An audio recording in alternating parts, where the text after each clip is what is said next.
benvenuti al TG Sicilia. Le principali notizie. Mazara del Vallo, favoreggiamento di Messina Denaro, ancora una donna arrestata, un'insegnante, Floriana Calcagno, amante del capomafia fino alla cattura e accusata di aver avuto un ruolo decisivo per garantirgli la latitanza. Trapani, corruzione al cimitero, 5 arresti, assicurate, tumulazioni veloci prima dei tempi irregolari in cambio di somme di denaro, definite il caffè per il necroforo. Arrestata a Vittoria, la 25enne protagonista delle aggressioni al pronto soccorso, ha ferito al volto un'infermiera e ha dato un pugno a un carabiniere, fratturandogli il naso. Gela, ruspa in azione per abbattere un edificio abusivo di grandi dimensioni, primo passo di un ambizioso progetto di rigenerazione urbana. Catania, anche Viale Vittorio Veneto trasformato in una discarica a cielo aperto con i rifiuti abbandonati davanti ad abitazioni e negozi. Ma dopo le nostre riprese qualcuno è corso subito ai ripari. Inutile appellarsi al civismo, sono i controlli costanti le uniche soluzioni. Musica, è nato il carosone delle nuove generazioni e Walter Ricci, che fonde l'eleganza del jazz con l'esuberanza della lingua napoletana e entusiasma il pubblico. Quasi 20.000 spettatori attesi al Massimino di Catania mercoledì 30 per la 17ª edizione di Un gol per la solidarietà. Star della TV, dello sport e del giornalismo in campo per dire no al bullismo. Per il calcio giocato il Catania si godrà una Pasqua di riposo, squadra impegnata per arrivare alla massimo della condizione ai prossimi play-off. Anche la dirigenza guarda al futuro per il direttore generale e il centro sportivo.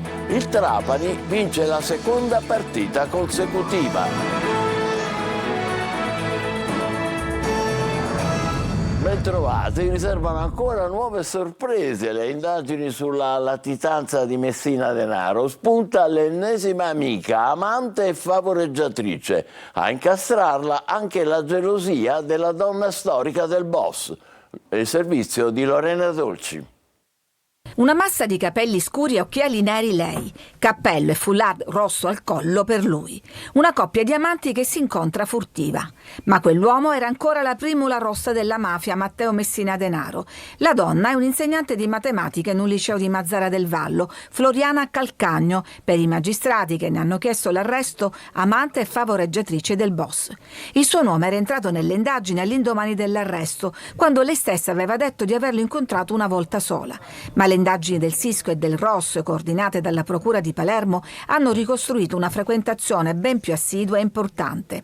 A incastrarla una serie di appunti trovati nel covo del capomafia e le lettere della sua amante storica, la maestra Laura Bonafede, che con la sua gelosia conferma il ruolo dell'avversaria, indicata con una serie di soprannomi. L'altra era Handicap, Acchino, Sbrighisi, mentre la vivendiera Lorena Lancieri la indicava come gatta morta. Ma è la maestra a riferire di averla vista uscire dal covo, dritta come un palo e con una Louis Vuitton sicuramente regalata da te, scriveva il boss. Regali borse come distintivo, sbottava.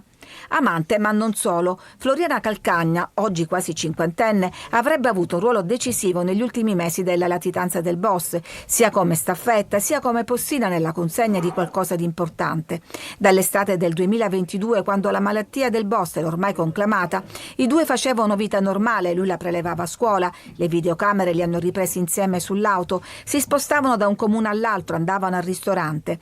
Non regge la difesa della donna di non aver saputo chi era quell'uomo che si era presentato come medico in pensione. Floriana Calcagno, infatti, è la nipote del capomafia Francesco Luppino. Per i magistrati, dato il contesto familiare, non poteva non sapere la vera identità dell'amico. Donne devote e innamorate come Floriana Calcagno e anche rivali le une delle altre e uomini determinanti per la protezione dei suoi spostamenti e la sua salute. Tante le condanne per i fiancheggiatori di Messina Denaro, grazie ai quali in molti casi il boss ha vissuto la latitanza trentennale alla luce del sole. Roberta Lunghi. Gli uomini che fungevano da prestanome, autisti, medici, vivandieri, postini, e le donne, quasi sempre amanti, capaci di ascoltare, proteggere e molto probabilmente a conoscenza più di altre figure dei segreti del boss. Il quadro dei favoreggiatori di Matteo Messina Denaro si allarga dopo l'arresto dell'ennesima figura femminile, l'insegnante Floriana Calcagno. Con le donne la pagina rosa di una latitanza vissuta spesso alla luce del sole, come con la sua cocca, una donna di Campobello di Mazara che non risulta indagata. Con lei pranzi e cene tra Trapani e Palermo, soggiorni in resort alla Daura accanto a Mondello. Non sapeva chi fosse davvero, disse agli investigatori, ma qualunque cosa gli chiedessi lui mi aiutava perché conosceva tutti. Una latitanza vissuta liberamente, come testimoniato dagli scatti del 2006 davanti l'Arena di Verona, in vacanza e con abiti e scarpe di marca. Negli ultimi anni il sistema di protezione del boss aveva il suo perno nella famiglia Bonafede, il cui capostipite, Leonardo, morto nel 2020, era il boss di Campobello. Qui gli uomini erano l'altra faccia della medaglia rispetto all'aura dorata degli intrecci amorosi.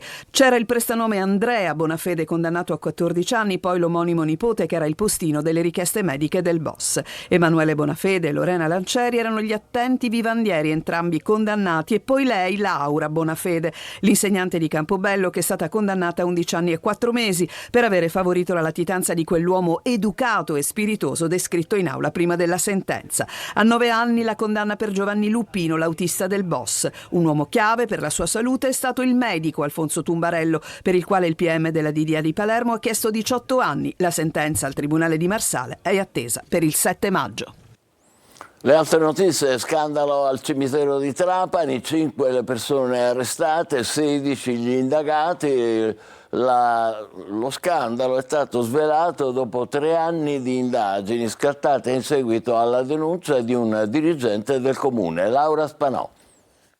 Il cimitero di Trapani era diventato ormai il suo feudo. In manette è finito l'ex necroforo assieme ad un suo fidato collaboratore, mentre è stato disposto il divieto di esercizio per il titolare di 3 agenzie di onoranze funebre della città che avrebbero goduto di una corsia preferenziale nella gestione dei servizi. È quanto scoperto dagli investigatori della squadra mobile di Trapani, coordinata dalla procura al termine di una complessa indagine scattata nel 2023 dopo la denuncia di un dirigente comunale. In totale sono 16 le persone indagate, le accuse corruzione e concussione. Secondo gli investigatori, nel cimitero a dettare legge era il dipendente comunale, gestendo le tumulazioni e le stumulazioni a proprio piacimento. In alcuni casi i cittadini venivano costretti a pagare per ottenere una sepoltura rapida per i propri cari, pretendendo il suo compenso, definendolo cinicamente il caffè per il necroforo. Le indagini hanno documentato anche la gestione opaca dei loculi comunali. Grazie ad una discrezionale valutazione sullo stato di decomposizione dei corpi, l'ex operaio riusciva a liberare i loculi per poi venderli sotto banco. L'uomo è accusato anche di sciacallaggio, avrebbe sottratto monili in oro dalle salme e segnalato da alcuni fiorai la presenza di fiori freschi appena deposti che venivano sottratti e rivenduti. 25 le ipotesi di reato, di cui 10 episodi corruttivi che coinvolgono anche un medico legale dell'ASP di Trapani per false attestazioni sulla decomposizione delle salme. Arrestata a Vittoria la 25enne protagonista delle aggressioni al pronto soccorso. Ha ferito al volto un'infermiera e ha dato un pugno a un carabiniere, fratturandogli il naso. Veronica Barbarino.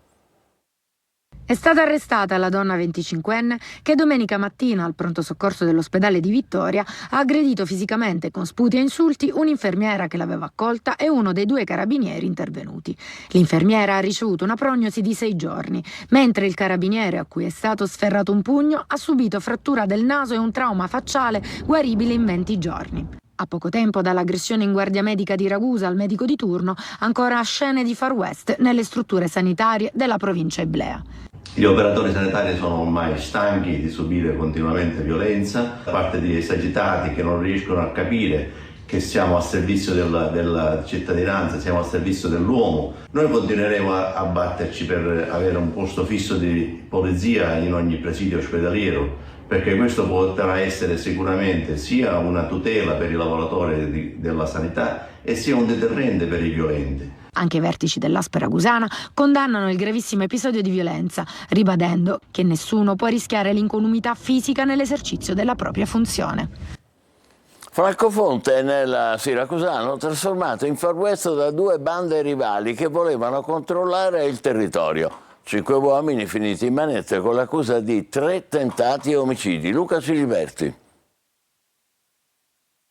Tentati omicidi, folli inseguimenti in auto e sparatori persino tra le vie del centro. Francofonte, comune del siracusano trasformato in un Far West da due bande rivali che con spregiudicatezza si sono sfidate per il controllo del territorio. Alle prime luci dell'alba i carabinieri di Siracusa hanno arrestato 5 uomini di età compresa tra i 20 e i 31 anni.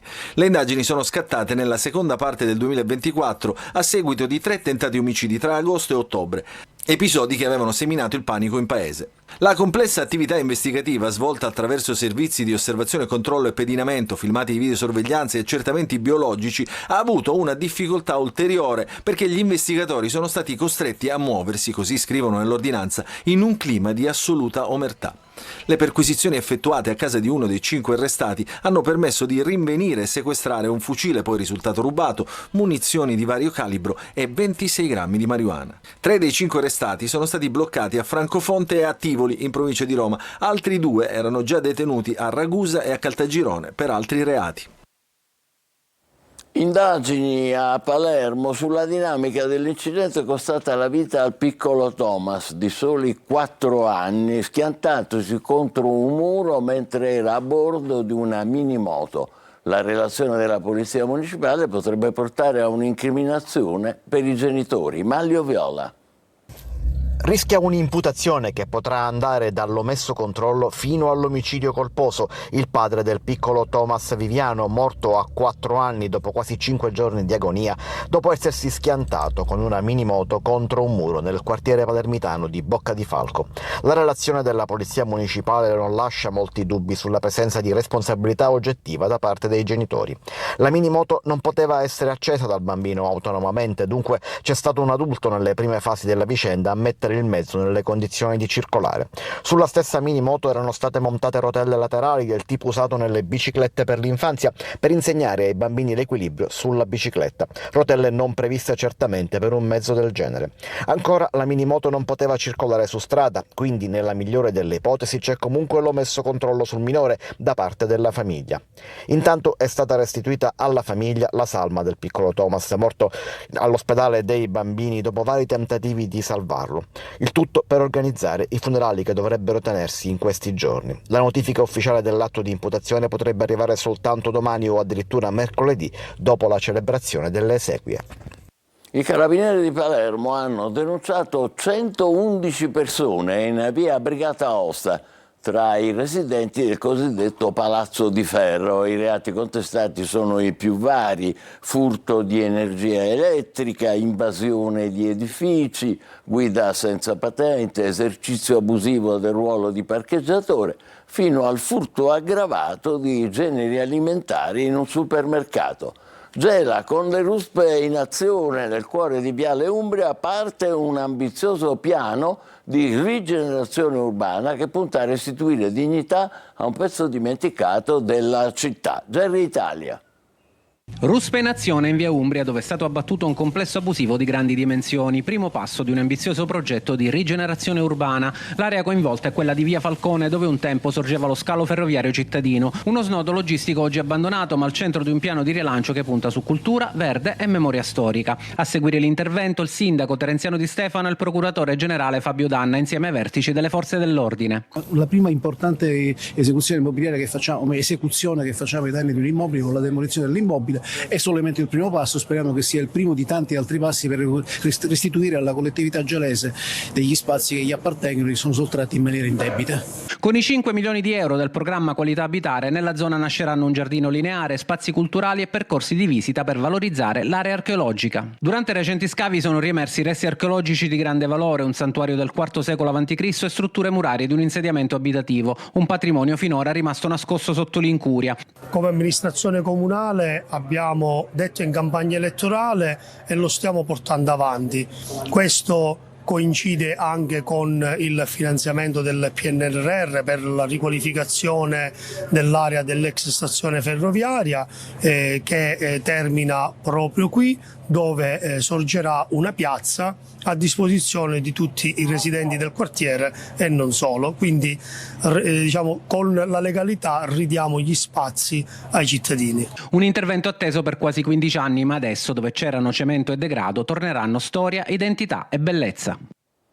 Senza regole e senza controlli, l'emergenza rifiuti a Catania deriva anche dal malcostume e dall'assenza di sorveglianza. In Viale Vittorio Veneto numerosi sacchi di immondizia sono stati rimossi in fretta e furia mentre realizzavamo un nostro servizio. Tonino De Mana. Prima, durante e dopo. 3 scatti ed una certezza. A Catania l'anarchia si può sconfiggere soltanto con la repressione, ovvero facendo i controlli e conseguentemente multando. Le belle parole, gli inviti ad una città più pulita e le campagne anti-inciviltà non servono a niente. E la prova diretta e tangibile arriva da Viale Vittorio Veneto, trasformato in una discarica a cielo aperto con rifiuti di ogni tipo lasciati davanti ad abitazioni e negozi. È all'altezza della scuola elementare Rapisardi che si consuma lo scempio. Decine di colombe banchettano tra resti di cibo, in bella mostra cornetti e brioche, sotto lo sguardo indignato e disgustato dei passanti. Mentre realizziamo un'intervista c'è chi li rimuove. Perché sta rimuovendo questi rifiuti? Ma perché ci sono state lamentele lì sotto. Ma li avete messi voi? No, questo non glielo so dire. Come? Non glielo so dire. E perché lei adesso di sua volontà li sta raccogliendo? No, io ho parlato di là e mi hanno detto di raccoglierli. Chi gliel'ha detto? Le persone che lavorano là dentro, perché si stanno lamentando. Sacchetti dentro, altri sacchetti e via di corsa per toglierli ed evitare probabilmente una sanzione. In pochi attimi è tutto pulito. È servita una telecamera, non quella della videosorveglianza, ma la nostra, per riportare ordine e decoro. Segno evidente che con maggiori controlli e un po' di attenzione tutto può essere risolto. Mentre realizzavamo l'intervista, qualcuno ha preso i sacchi e li ha rimossi. Evidentemente ha capito di aver sbagliato. Ma perché non lo facevano prima? L'umido non si butta il lunedì, c'è la giornata preposta per buttare l'umido. Pertanto qual è il problema? Se poi non lo raccolgono, c'è il numero verde di Gema, chiamano e lo vengono a raccogliere, come il cartone. È tutto regolare, qua invece si cerca di creare sempre più problemi a questa benedetta zona della città. Montagne di spazzatura invadono le vie Milano, D'Annunzio e Scamacca, dove i marciapiedi sono quasi off limits. Un'occhiata al meteo, scirocco e temperatura che oscilla fra i 27 e i 30 gradi. Nella parte occidentale della Sicilia è la rimonta dell'anticiclone subtropicale in atto sul Mediterraneo centro-occidentale che sta favorendo la prevalenza di condizioni meteo stabili. E le temperature appunto hanno subito un deciso incremento attestandosi su valori ben al di sopra delle medie. Raffiche di scirocco fino a 50-60 km all'ora che imperversano sul Trapanese, il Palermitano e l'area dello Stretto di Messina. Musica adesso, l'eleganza del jazz incontra l'esuberanza della lingua napoletana. Il risultato è la musica coinvolgente di Walter Ricci, giovane jazzista napoletano che ieri sera ha registrato il tutto esaurito al Teatro Bellini di Adrano, pubblico entusiasta per lo spettacolo del carosone delle nuove generazioni. Eva Spappinato. È notte, è schiara di giorno, e ancora mi risponda, chissà. Ecco cosa succede quando la musica jazz incontra la lingua partenopea. Viene fuori il Naples Jazz, una tarantella napoletana che entusiasma il pubblico, raggiunge le nuove generazioni e arricchisce di teatralità e passione le melodie del jazz americano. Il napoletano è semplicissimo, c'ha le tronche, c'ha i modi di dire, proprio come l'inglese. C'ha un sacco di keywords, delle password che arrivano nel cuore delle persone. A creare la magia è Walter Ricci, classe 1989, considerato uno dei più promettenti talenti del genere. Ha già condiviso il palco con icone come Quincy Jones e George Benson, apprezzato ad ogni ogni latitudine del mondo, ieri ha registrato il tutto esaurito al Teatro Bellini di Adrano. Mi è successo in America, mi è successo in Germania, mi è successo persino in Russia. E così, tra le dita di Walter, la romantica Love di Nat King Cole diventa Ue e Unforgettable si traduce in Tengo Freedom Qual. È la parola chiave che io ricerco sempre nella musica, l'esotico. C'è il divertimento alla base, c'è l'entusiasmo e la voglia di comunicare attraverso il dialetto e attraverso la musica. Ricci, il nuovo Carosone della generazione Z, riesce nell'impresa di traghettare come Caronte l'eleganza e l'importanza culturale del jazz verso i più giovani. Avere nel proprio bagaglio culturale, artistico, la conoscenza del jazz è una roba importante, un po' come leggere Shakespeare. Al via da luglio il nuovo tour e in autunno il nuovo album, anticipato da La Freva, che abbiamo scoperto che anche in Sicilia a Freva, no, si dice. C'ha nuance d'oltreoceano, insomma, cubane, caraibiche. Complimenti. Bene, noi torniamo a Catania, presentata al Palazzo degli Elefanti la 17ª edizione di Un Gol per la Solidarietà. Star della TV, dello sport e del giornalismo, anche quest'anno in campo per dire no al bullismo. L'appuntamento è per mercoledì 30 allo Stadio Massimino, previsti 18.000 spettatori. Desiree Ferlito. Tutto pronto per l'evento dell'anno. Catania si prepara ad accogliere un ricchissimo parterre di stelle della TV italiana, artisti, volti storici dello sport e personaggi di spicco del giornalismo che scenderanno in campo per la 17ª edizione di Un Gol per la Solidarietà, quest'anno per alzare la voce contro il bullismo. Abbiamo già fatto alcuni incontri proprio con Luca Napoli in alcune scuole, perché fare informazione è il primo step per una lotta efficace contro tutte le forme di cyberbullismo e soprattutto quelle più gravi. Un evento ormai riconosciuto a livello nazionale vede la città protagonista, una Catania che aiuta Catania. Forte è il messaggio sociale dell'evento ideato da Luca Napoli, importante il fine benefico. Come lo scorso anno, parte dell'incasso derivato dalla vendita dei biglietti già sold out da diverse settimane sarà destinato alla Caritas diocesana. Ricordarsi di tutte le varie marginalità e a favore di queste anno dopo anno cercare di creare risorse che si adattino. Prevista sugli spalti la presenza di 18.000 spettatori. Saranno i giovani insieme a tantissime famiglie a riempire gli spalti del Massimino il 30 aprile. L'importante messaggio di Un Gol per la Solidarietà anche quest'anno è rivolto a loro. È una festa per loro, vengono volentieri e hanno la voglia di dire noi siamo catanesi, perché Catania comunque fare 18.000 spettatori oggi in Italia con un evento del genere non si è mai visto negli ultimi 10 anni per questi eventi di beneficenza. Il primo match sarà arbitrato dal 19enne Diego Alfonsetti, il giovane arbitro vittima della vile aggressione avvenuta nel corso di una partita di calcio tra under 17, un episodio di inaudita violenza che ha caratterizzato le cronache nazionali. È il momento della nostra pausa, tra poco il calcio dei professionisti con il Catania già proiettato ai play-off e la vittoria del Trapani sull'Altamura. Vi aspettiamo, state con noi.